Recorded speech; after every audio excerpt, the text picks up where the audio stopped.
What's up, gentle listeners? And thank you so much for tuning in for another episode of the BGN Radio Special brought to you by SB Nation and Bleeding Green Nation. As you can see that today, I am joined by a very, very special guest, Philadelphia Eagles legend and all-pro cornerback, Bobby Taylor. What's up, Bobby? Happy Friday. How are you feeling today? Happy Friday. I'm blessed. I'm Yes. excited. Thanks to be here. Good to see you again. Yes. I was saying at this point you're like a friend of the pod. Last year I had you on, the Birds were 4-0, and now the Birds are 5-0. So yeah, 6-0. Hey, I come know on. we're working towards it. And Let's keep those O's. I like the O's. absolutely, absolutely. And so thank you so much for joining me on behalf of Gen Youth in the NFL Flag and Schools program. Is set to launch the NFL Flag and Schools Coach of the Year program. And so the Coach of the Year award is going to honor physical education teachers and coaches who strive every day to make a positive impact on youth, unite local communities, and go beyond to call of duty to equip, engage, and empower youth to embrace a lifelong love for physical activity. And so, why is this program so important? Yeah, I mean, it's very important because you just think 1 in 4 kids aren't meeting the suggested requirements when it comes to physical activity. And so coaches are so pivotal.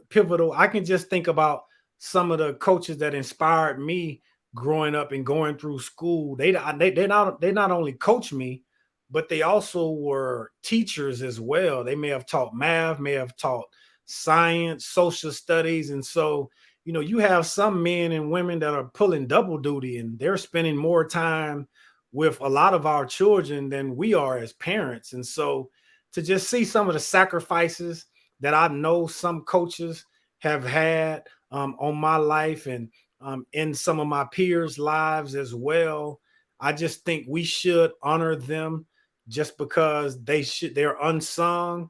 And Mhm. Gen Youth, along with the NFL Foundation, they do a great job in doing so. And this is our third year with the NFL Flag in Schools Coach of the Year award, and I'm just blessed to be a part of it. Absolutely. Thank you so much. And so we're going to get right into it. Before I do, I just got to mention that now through November 8th, you guys can visit flag.genyouthnow.org to nominate your favorite coaches and PE teachers for the 2023-2024 NFL Flag and Schools Coach of the Year award. And the winner of this award will be announced by Bobby Taylor on Instagram at Gen Youth Now. And so let's get right into the Philadelphia Eagles. We're going to dive into all of this. And so, like I mentioned last year, I talked to you, they were 4-0. This year, I'm talking to you, and they are 5-0, trying to become 6-0. They're going up against the Jets this upcoming Sunday. What are your overall thoughts on the 5-0 Philadelphia Eagles?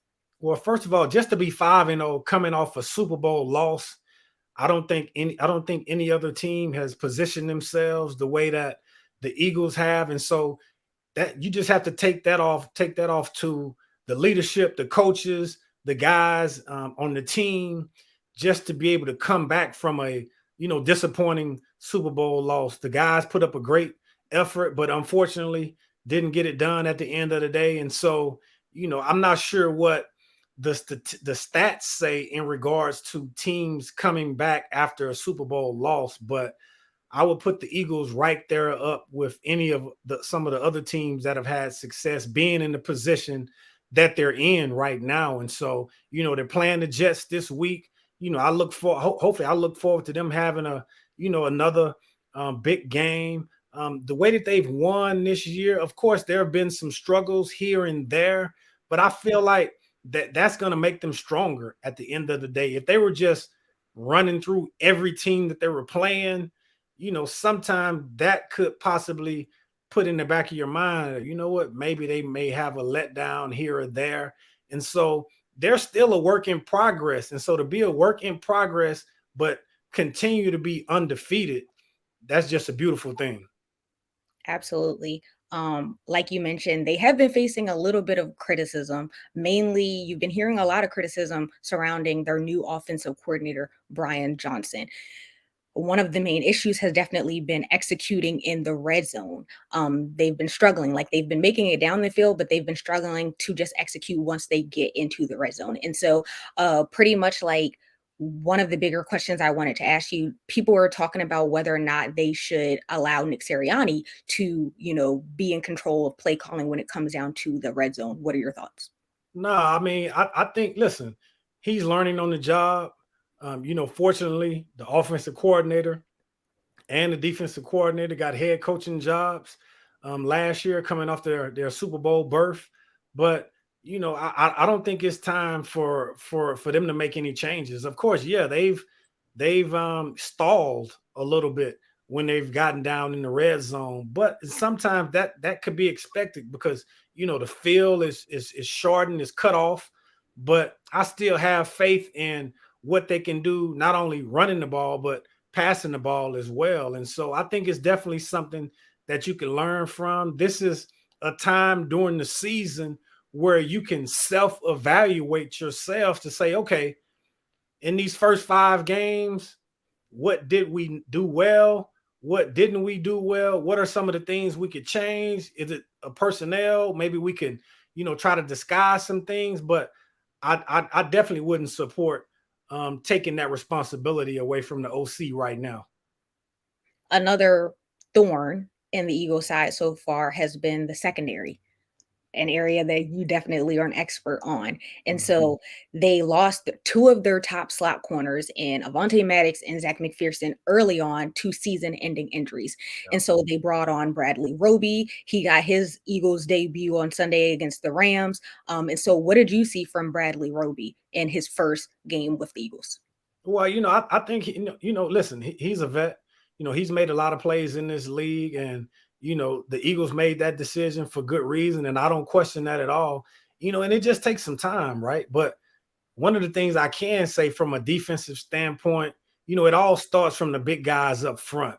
And the big guys up front have been doing a phenomenal job. When I look at that second half against the Rams and, the way that they were able to overpower their offense to essentially help win the game and end it, to put them at 5-0. And so when you can play complementary football like that, it just puts you in a better position to make plays because I've always said that your defensive line is your secondary's best friend. I don't care if you can cover guys for 6, 7, 8, 9, 10 seconds at a time. When you have guys up front that can put pressure on the quarterback and make him uncomfortable, that's better than having guys that can cover that long. So I just look forward to them to continue to gel and stay connected. That's the most important thing, staying connected and making those plays out there, on game day.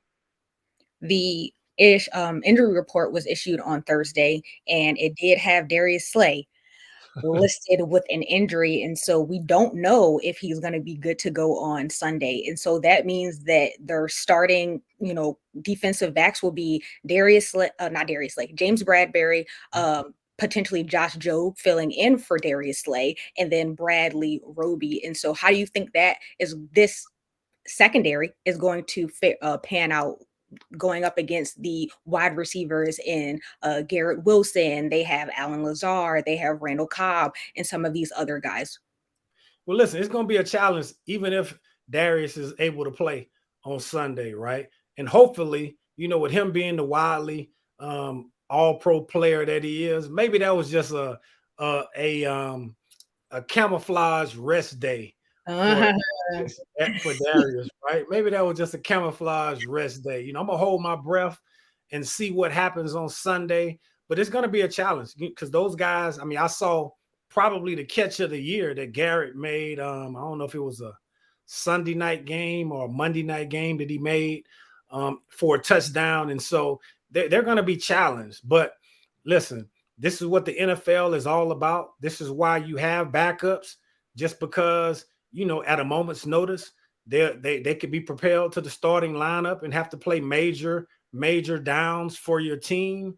And so I just trust and believe that whomever is out there on the field, they'll get the job done, and then the guys that are in front of them, the front seven, can pick up the slack if it's needed on Sunday.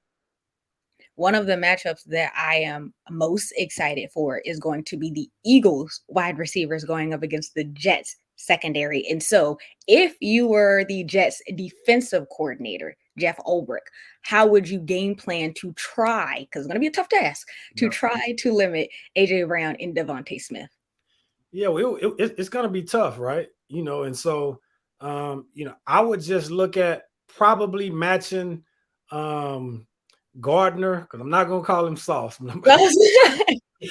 I would probably match him up on AJ just Okay. because of the size wise. But I've seen some things in the past where we thought the Jets may have matched their corners up, but they just let those guys stay on their potential sides. And so who knows what's going to happen with that? It's going to be a big challenge.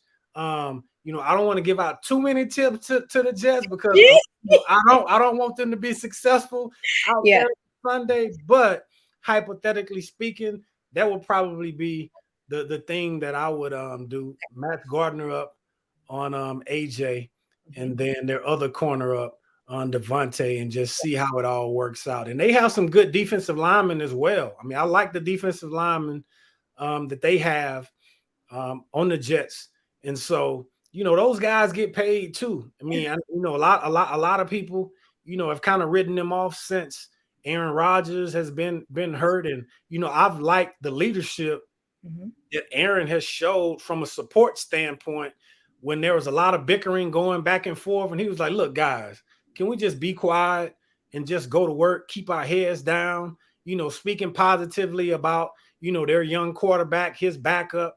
And so, I look forward to being a good game on Sunday, but the Birds being 6-0 at the end of the day. Absolutely. What are your thoughts on the tush push or brotherly shove, whatever you want? I need to ask you, which name do you like best? I mean, I don't know. I No, don't like, know if I like. I don't know if I even like saying tush. Either, yeah, yeah. you know what I mean? QVC. Yeah. So maybe what was the other one? The brotherly what? Brotherly shove. I don't even know where that came from.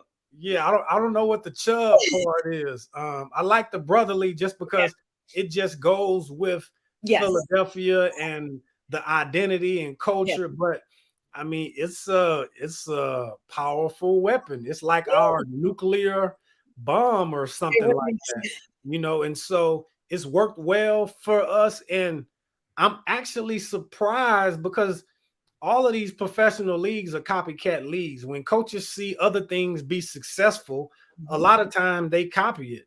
And I'm just surprised other teams aren't doing it and Yeah. aren't doing it against us. Right. But hey, keep being stubborn, not using the weapon that we have. And listen, we just need to keep embracing it and being successful as we've been over the last couple of years in executing it. Absolutely. I want to ask you about Jalen Hurts. He got paid this offseason. And so far in the beginning of the 2023 season, he hasn't really looked like what we saw from 2022. And so, a lot of fans are definitely overreacting. We saw him using his legs a little bit more week 5, but we really hadn't seen it. Do you think that the overreactions are like, we need to pipe down? Because it's still early in the season. Yes, we haven't really been seeing him running, but like there's still time, right? For Yeah, him to get it. absolutely. Listen, I love the Eagles fan base. I experienced it up close and personal for the 9 years that I played there. But quarterbacks are judged off of their record, and we're 5-0. Of Yeah. course, yeah, there's some things that we need to get right. There's probably some balls and decisions that Jalen has made over the season that he would want back. But listen, they paid him that money for a reason, because of the season that he had last year of leading them to the Super Bowl, almost winning it, almost becoming an MVP, Mhm. and the potential that he has moving forward. He's a great leader of men, and he's the face of our organization and the NFL as a whole. And so there are probably what almost 30 to maybe 20 something other teams that would take him at the drop of a dime. So listen, we're blessed to have a guy like Jalen. I support him 1000%. Of course, yes, we all can get better, but at the end of the day, listen, we're 5-0. We're 5-0 right now. Things could be worse. And so, I just love the position that we're in right now. And it also just, listen, I don't think he's a person that needs extra motivation to make himself better, to work harder, to be more professional, because he's all of those things right now. But you listen, I'm sure he's watched the film and seen some of the different things that have happened this year. I'm sure teams are game planning a little bit different than maybe that they did last year. But at the end of the day, we're 5-0, and hopefully we'll be 6-0 and keep this train rolling on down through the season. And you spent 10 seasons in the NFL. Of course, majority of your time was spent with Philly. So what's one of your favorite on-field memories playing for the Eagles? Yeah, you know what? I just talked to a good friend of mine, Hugh Douglas, who does media up in the Philadelphia area. And we were just talking about how connected we were, how we were able to push each other as peers. And there would be instances during the games where he would look over his shoulder and be like, "Hey, man, I need you guys to cover a little bit tighter. I hadn't gotten a sack yet this game," and vice versa. We will be like, "Listen, Hugh, we back here covering for 6, 7, 8 seconds. We need y'all to get to the quarterback." And sometimes that delivery may have been a little abrasive. Sometimes it may have came out, sounding like roses. But at the end of the day, with all of the blood, sweat, and tears and the work that we put in, we were able to hold each other accountable like that. And so those are probably some of the memories in between the lines with the guys, because we were connected, not just on the field, but we spent time with each other off the field, going to children's birthday parties or Thanksgiving. I mean, for example, my family was back in Texas. Yes. And they wouldn't necessarily come up for Thanksgiving. So I'm going over some of my teammates' house, eating Thanksgiving dinner, sleeping on the floor, and, just all of those cool type things to build that type of camaraderie and to still be in contact with a lot of them to this day. That's what I remember and cherish the most about my experience being there in Philadelphia. I love this so much. Well, thank you so much for your time. I really do appreciate you, just taking this time to talk with me. Once again, Bobby is joining me on behalf of Gen Youth in the NFL Flag and Schools program, which is set to launch their Flag and Schools Coach of the Year award now through November 8th. Gentle listeners, you can visit flag.genyouthnow.org to nominate your favorite coaches and PE teachers for the NFL Play in Schools Coach of the Year award. So thank you for your time. I really do appreciate you talking to me. Thanks for having me. Good to see you as always. Have a good week. Thank you.